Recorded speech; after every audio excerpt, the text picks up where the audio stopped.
Ini adalah hal-hal yang dimiliki oleh Jokowi dan diteruskan oleh Ganjar yang bukan tidak ya, tapi belum dimiliki oleh Mas Anies Baswedan.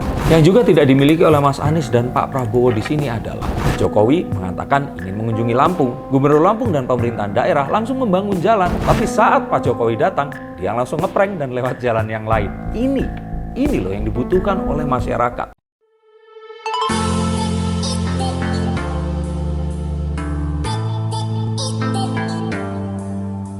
Halo Sensikers, kembali berjumpa bersama saya, Denny Darko. Tidak ada yang namanya misteri, yang ada adalah tanda-tanda yang kita semua coba untuk mengerti. Ini menarik. Ini adalah hal-hal yang dimiliki oleh Jokowi dan diteruskan oleh Ganjar yang bukan tidak ya, tapi belum dimiliki oleh Mas Anies Baswedan. Dan ini rupanya yang dicintai oleh masyarakat. Apa itu? Yuk kita akan lihat melalui kartu-kartu saya. Sebenarnya di antara ketiga capres, itu tidak ada yang jelek. Semuanya adalah putra terbaik bangsa. Yang menarik adalah tiga orang ini memiliki karakteristik yang berbeda-beda. Pak Ganjar tidak usah diceritakan lah. Dia ini dianggap sebagai penerus legasi dari Jokowi. Nah, Mas Anies orang cendekia, seseorang yang cerdas, pendidikan tinggi, wawasan luas, pergaulan internasional, dan ada rasa-rasa agamis di dalamnya. Bukan karena politik identitas yang kerap dituduhkan, tetapi karena beliau ini keturunan Arab, Yaman lebih tepatnya, yang ya kalau keturunan Arab kan pasti dekatnya dengan agama Islam. Nah, Pak Prabowo ini dengan penampilannya masih gagah di usia yang di atas 70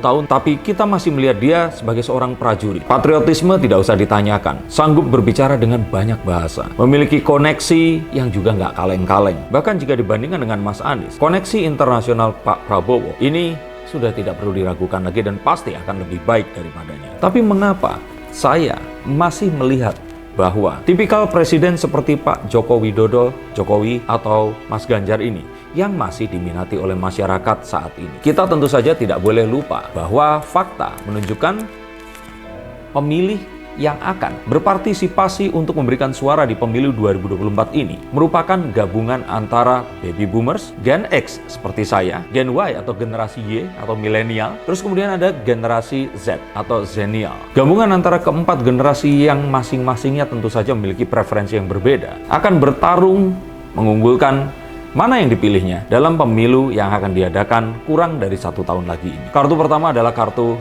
The Temperance. Saya masih melihat bahwa sosok yang temperance, yang sabar, yang sederhana, karakteristik atau pencitraan sebagai seorang wong cilik dan merakyat ini masih diminati. Oke, saya katakan di sini pencitraannya ya. Pencitraan bukan berarti pura-pura loh, tapi dicitrakan seperti itu. Dan saya katakan ini penampakannya. Aslinya ya siapa yang tahu, tetapi itu yang ingin dibahasakan kepada para pemilihnya. Kita akan melihat Pak Jokowi ini tampilannya ya tampilan seorang Pak D, kurus, tinggi, dengan wajah yang biasa-biasa saja, dan penampilan yang memiliki asosiasi dengan hal-hal yang tadi saya sebutkan. Nah, Mas Ganjar Pranowo ini memiliki hal-hal yang demikian, dan untung dibantu oleh rambutnya yang memang sudah beruban dan putih semua. Coba kalau Mas Ganjar ini rambutnya tidak putih, dia akan terlihat lebih ganteng dan nggak tampak sebagai wong cilik dan rakyat biasa. Ini tentu saja berbeda dengan Mas Anies dan Pak Prabowo yang cenderung terlihat lebih gagah. Pak Prabowo yang wajahnya ya memang ada keturunan Tionghoa di sana, dan Mas Anies yang ada keturunan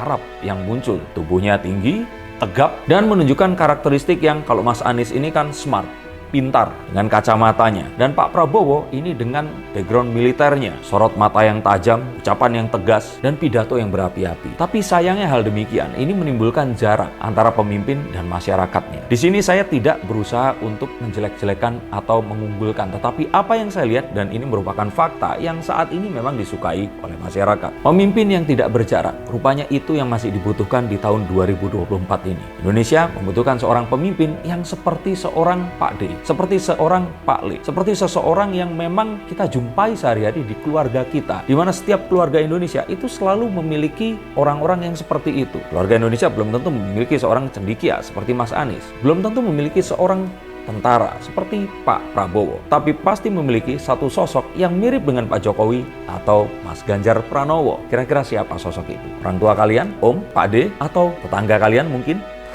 Yang juga tidak dimiliki oleh Mas Anies dan Pak Prabowo di sini adalah latar belakang mereka ini yang memang berasal dari wong cilik, sehingga mereka ini itu nggak terlihat pencitraan saat mereka ini turun ke bawah. Saat Pak Jokowi mengunjungi masyarakatnya, terus kemudian jalan di atas sawah atau duduk bersama petani, itu langsung seakan-akan kita mencari-cari presidennya hilang.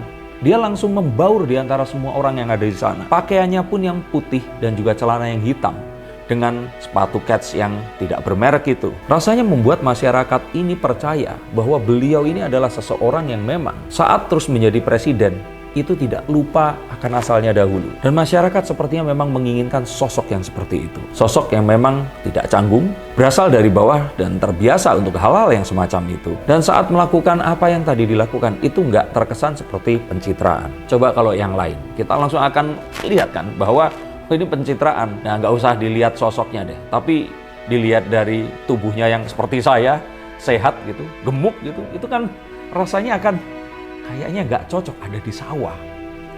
Lalu berikutnya,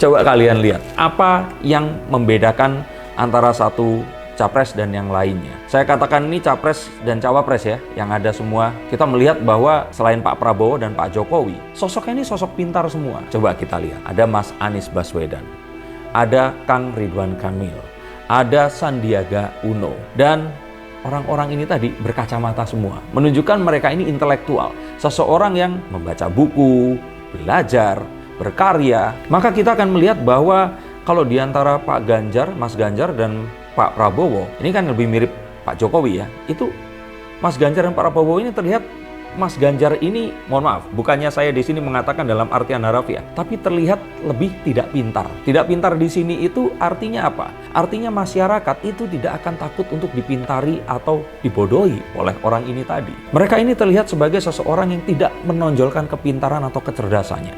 Mereka ini adalah orang yang mensumbangsikan tenaga dan juga pikirannya untuk masyarakat. Kembali di sini, apakah memang seperti atau tidak? Silahkan menilai sendiri. Tetapi yang saya bahas di sini adalah pencitraan dan bahasa visual yang ingin disampaikan kepada masyarakat, dan itu yang didapatkan oleh mereka. Karena tidak memintari, maka memiliki kecenderungan orang mengira, oh kalau saya bicara pasti didengarkan. Oh kalau saya mengeluh pasti akan difasilitasi. Dan kalau saya ternyata ingin berjumpa pasti mau ditemui. Hal-hal yang membumi ini yang masih dirindukan oleh masyarakat Indonesia yang memang rata-ratanya ini masih di bawah garis kemiskinan. Ada sebuah pepatah Jawa, bunyinya adalah sepi ing pamrih, rame ing gawe. Yaitu orang yang gak terlalu banyak bicara atau menuntut, tapi orang itu selalu memberikan dengan karya mereka. Ini mungkin asosiasinya adalah dengan cekatan. Jadi karena mereka ini tulus, mereka cekatan dan melakukan sebisa mungkin apa yang mereka lakukan. Masyarakat tidak membutuhkan seseorang yang lulusan S berapa. Mereka tidak membutuhkan seseorang yang bisa dan jago bahasa Inggris, jago melafalkan bacaan sholat atau Al-Quran. Tapi seseorang yang bisa membantu mereka, mengentaskan diri mereka dari kemiskinan, mendengarkan mereka, menyelesaikan permasalahan keseharian mereka ini. Dan tentu saja memberikan pembangunan yang merata ke seluruh Indonesia yang selama 32 plus tahun ini belum terjadi. Ini tidak membutuhkan seseorang yang istimewa, seseorang yang memiliki hubungan internasional yang luar biasa, tetapi seseorang yang bisa mengajak atau membuat tim terdiri dari orang-orang yang jagoan dan terus kemudian mengutus mereka ini dan mengkoordinirnya untuk melakukan hal yang terbaik dalam upaya menyelamatkan bangsa. Dan itu tidak butuh sosok seperti orang-orang yang disuruh ini tadi. Butuh seseorang yang bijaksana. Itu saja.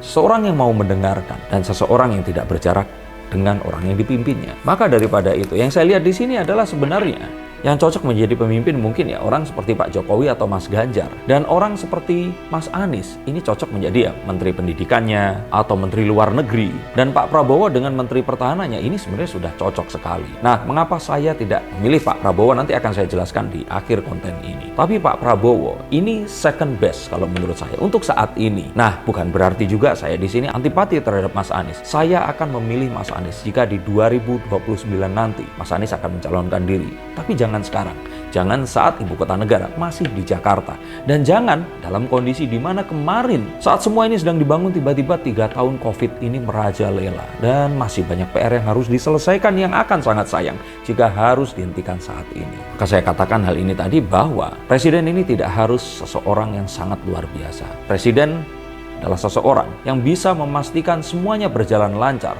terutama saat legislatif dan juga eksekutif tidak terjadi pertentangan atau keributan dan kericuan sendiri yang malah akan menghambat terjadinya pembangunan. Maka saya katakan kalau seperti itu akan sulit jika nanti ternyata pemenang presiden ini dimenangkan oleh koalisi dari partai oposisi. Saya melihat sekali karena saya tinggal di Jakarta selama 12 tahun ke belakang. Bagaimana Mas Anies dengan semua ketulusan dan keinginannya merubah Jakarta ini mengalami kesulitan karena dia harus berseberangan dengan pemerintahan pusat. Bahwa dia tidak didukung oleh mayoritas legislatif.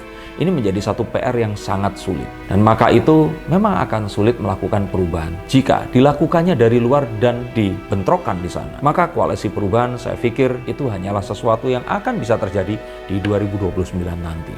Bahkan kalau boleh saya tambahkan, Presiden itu sejak Pak Jokowi saya pikir ini harus seseorang yang ini menunjukkan atau menyimbolkan sesuatu yang prihatin. Bukan seseorang yang terlihat achieving sesuatu atau memperoleh sesuatu. Makanya saya katakan terlihat gagah, terlihat ganteng, terlihat sukses, cerdas. Itu sepertinya tidak akan dekat dan malah berjarak. Simbolisasi seperti kurus, kulitnya juga coklat, bukan kulit yang bersih. Berasal dari keluarga kecil dan dari desa, bukan mendapatkannya karena privilege atau keturunan. Maka hal ini itu ada di sosok Mas Ganjar dan Pak Jokowi. Bahkan Pak Jokowi yang kerap disebut sebagai pelongo-pelongo, malah disitulah letak masyarakat menjadi simpati dan terus kemudian mendukung beliau ini tadi. Makanya saya katakan Mas Ganjar diberkahi dengan rambut yang putih. Kalau rambutnya hitam, pasti elektabilitasnya tidak setinggi sekarang. Bener apa ora? Laras noboten. Simbolisasi proletarisme itu ternyata memenangkan pemilu. Dan juga bagaimana orang-orang ini itu bisa melek medsos, tapi secara generik, tidak karena dibas atau karena tim ses. Oke, dulu waktu pemilu atau pilpres memang Pak Jokowi ini dibas. Tapi coba lihat apa yang terjadi baru saja. Pak Jokowi mengatakan ingin mengunjungi Lampung. Gubernur Lampung dan pemerintahan daerah langsung membangun jalan. Tapi saat Pak Jokowi datang, dia langsung ngeprank dan lewat jalan yang lain. Ini loh yang dibutuhkan oleh masyarakat. Ini yang diinginkan oleh masyarakat. Keinginan untuk dibela, keinginan untuk dimenangkan, diperjuangkan oleh orang yang biasa-biasa saja. Tetapi mereka ini dimandatkan oleh masyarakat. Sehingga ini harapan yang dimunculkan. Inilah satu narasi baru yang ternyata sangat ampuh. Dan sepertinya masih akan kita anggap sebagai hal yang paling tepat dalam 5 tahun ke depan paling tidak. Dan satu lagi. Presiden itu adalah presiden. Mungkin kalau menteri bisa saja seperti kemarin Menteri Pemuda dan Olahraga yang ternyata masih keturunan orang yang penting dan usianya baru 30 tahun. Atau Mas Nadiem Makarim, Mas Menteri yang waktu diangkat pun usianya sangat muda. Atau Mas Sandi yang saat itu juga masih sangat muda. Saya pikir untuk presiden itu nggak boleh muda. Masyarakat Indonesia yang juga masih ada baby boomers di sini percaya bahwa presiden itu harus bukan anak muda. Kalau wakilnya anak muda silahkan. Nah disinilah maka pilihan kepada Ganjar Pranowo ini yang paling relevan karena Ganjar terlihat paling tua dengan rambut putihnya. Kalau Mas Anies masih terlihat sebagai anak muda. Kalau Pak Prabowo, nah itu nanti. Tapi artinya di sini itu menyisihkan calon-calon yang lain seperti AHY masih sangat muda, usianya masih di bawah saya. Kang Emil yang sangat milenial sekali. Sandiaga Uno yang terlihat juga sangat muda, padahal nggak semudah itu. Pak Erick Thohir juga terlihat mewakili anak-anak muda dengan kiprahnya di PSSI. Maka saya katakan bahwa anak-anak muda ini mungkin akan bisa bertarung di 2029 nanti. Tidak itu yang saya lihat. Dan kalau Pak Prabowo, kenapa bukan Pak Prabowo? Karena Pak Prabowo ini kalau menurut saya itu telat zamannya. Sosok presiden yang gagah, militer, tegas, pidato berapi-api dan tangannya di atas level mata atau eye level, ini rasanya hanya akan bisa diterima oleh Gen X dan Baby Boomer saja. Untuk generasi Y, Z, dan mungkin nanti Alpha ya, saat mungkin mereka sudah mulai beranjak remaja, ini akan sulit berkomunikasi dengan presiden mereka jika dipimpin oleh seseorang yang seperti Pak Prabowo. Apa yang harus dilakukan adalah merubah stylenya. Tapi rasanya akan sulit. Gaya memimpin yang tegas, otoriter, sebenarnya yang paling sesuai untuk Indonesia saat ini. Dan saya pun juga setuju, tetapi akan sulit adanya komunikasi dan diterima oleh masyarakat. Mengingat sosok seperti itu cocoknya itu di tahun 80-90-an lalu. Mungkin eranya Pak SBY saat itu. Nah, itu mungkin akan cocok. Tapi kalau sekarang, saya pikir hanya Mas Ganjar yang bisa meneruskan.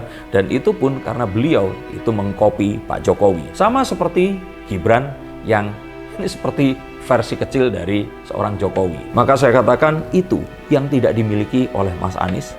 Ya tentu saja juga Pak Prabowo yang akan menyulitkan mereka untuk menjadi pemenang di pemilu 2024 nanti. Memang di 2029 ini akan lebih seru karena mayoritas pemilih adalah generasi X, Y, dan Z. Mungkin generasi baby boomers sudah ada di panti jompo atau di panti grahita. Bukan berarti nggak memilih, tapi mereka akan lebih gampang dipengaruhi oleh Gen X seperti saya dan Gen Y yang merupakan putra-putri mereka. Nah, nanti akan muncul generasi Alpha. Karena sudah Z kan, balik ke A di sini. Generasi anak-anak saya yang akan mulai bersuara walaupun mereka belum mendapatkan kesempatan untuk memilih. Dan saat itu, hal yang menarik akan terjadi. Maka bagaimana menurut kalian? Siapa pilihan kalian sekarang? Jika kalian setuju, tuliskan di bawah sini. Jika tidak setuju, paparkan dengan lebih panjang di bawah sini juga. Terima kasih sudah menyaksikan konten ini. Ingat untuk gunakan hak pilih kalian dan jangan golput. Terima kasih, sampai jumpa dan salam.